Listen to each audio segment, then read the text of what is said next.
Merajane mau Prado, sarene doang dasa tahli.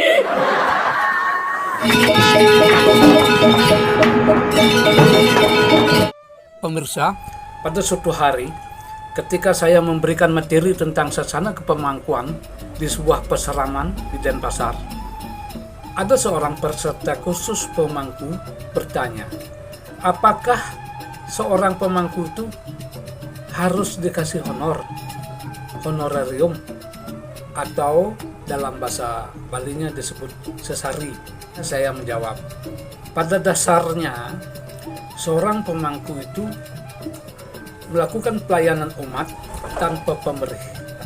Tetapi seorang pemangku juga sama dengan warga yang lainnya, perlu hidup yang layak.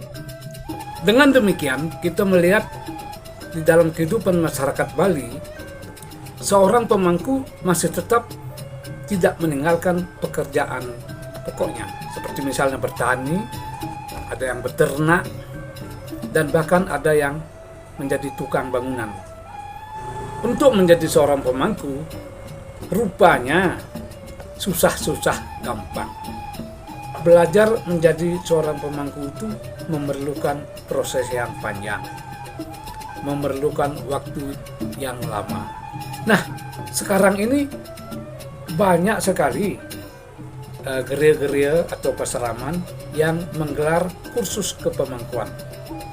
Contohnya, peseraman di gereja Mane Umajati setiap 1 minggu 2 kali ada pelajaran ngantep upacara pancayatnya. Mereka yang belajar itu adalah anggota paguyuban yang mereka sebut paguyuban Mane Umajati di bawah naungan Yayasan Gereja Gede Mane Umajati. Dalam proses pembelajaran, mereka selalu sharing, baik dalam pengucapan puja, mantra atau doa-doa atau sehe, maupun di dalam memainkan gente atau bajera.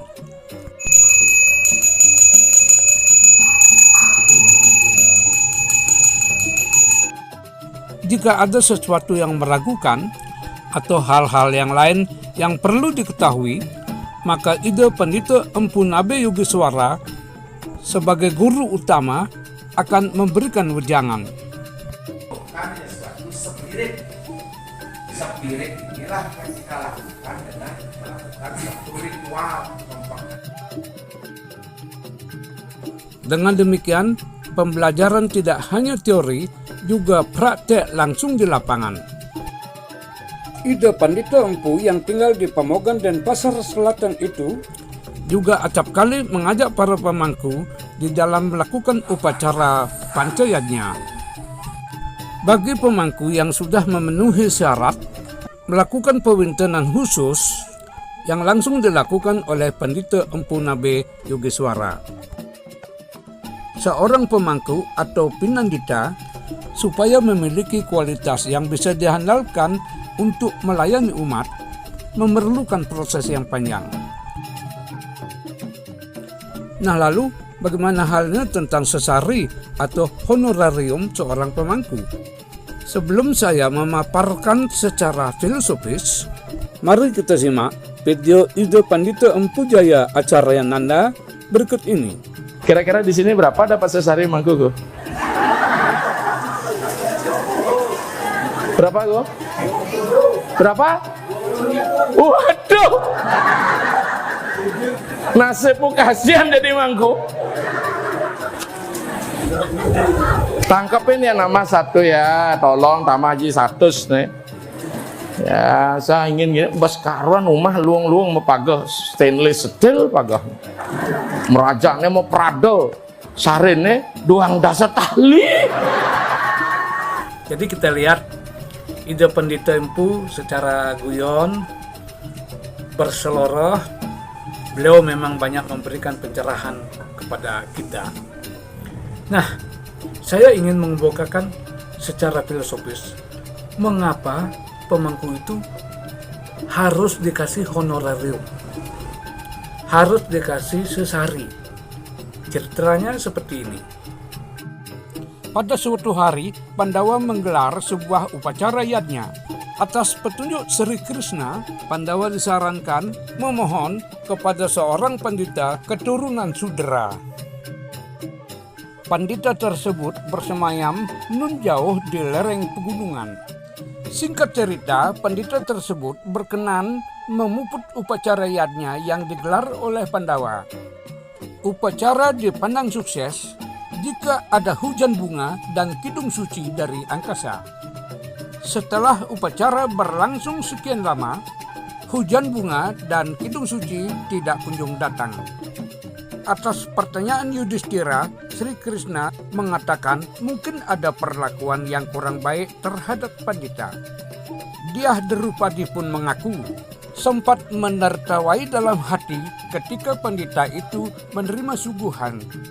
Drupadi pun akhirnya disarankan untuk mohon maaf. Namun hujan dari angkasa, demikian pula kidung suci dari langit belum berkumandang. Sri Krishna pun bertanya kepada Pandawa, apakah sang pandita yang memuput upacara itu sudah disediakan daksina? Ternyata daksina belum disediakan khusus untuk sang pandita. Nah, setelah Pandawa menyerahkan daksina kepada pandita sebagai honorarium, tiba-tiba turun hujan dari angkasa. Begitu pula kidung suci dari langit berkumandang. Jadi, salah satu fungsi daksina adalah sebagai honorarium. Dalam bahasa Bali disebut sesari. Bagaimana kalau seorang pemuput yadnya tidak dipersembahkan daksina? Pahala upacara yadnya akan menjadi milik pemuput yadnya. Agar sang yajamana atau yang punya gawe menerima pahala upacara yang diselenggarakannya, pahala itu dibeli dalam tanda kutip dari sang pemuput yadnya. Nah, dari cerita tadi dapat disimpulkan pemuput yadnya, baik itu pandita atau seorang pemangku atau pinandita, hendaknya diberikan sesari. Tentang berapa nilainya tentu tidak bisa ditentukan karena ini tidak sama dengan transaksi jual beli sebagaimana halnya di dunia bisnis. Dalam sebuah upacara yadnya yang dipentingkan adalah pengorbanan yang tulus ikhlas atau lascarya. Demikianlah pemirsa, jika konten ini bermanfaat, silakan like, komen, share, dan subscribe. Om Loka Samasta Sukhino Bhavantu, semoga semua hidup berbahagia.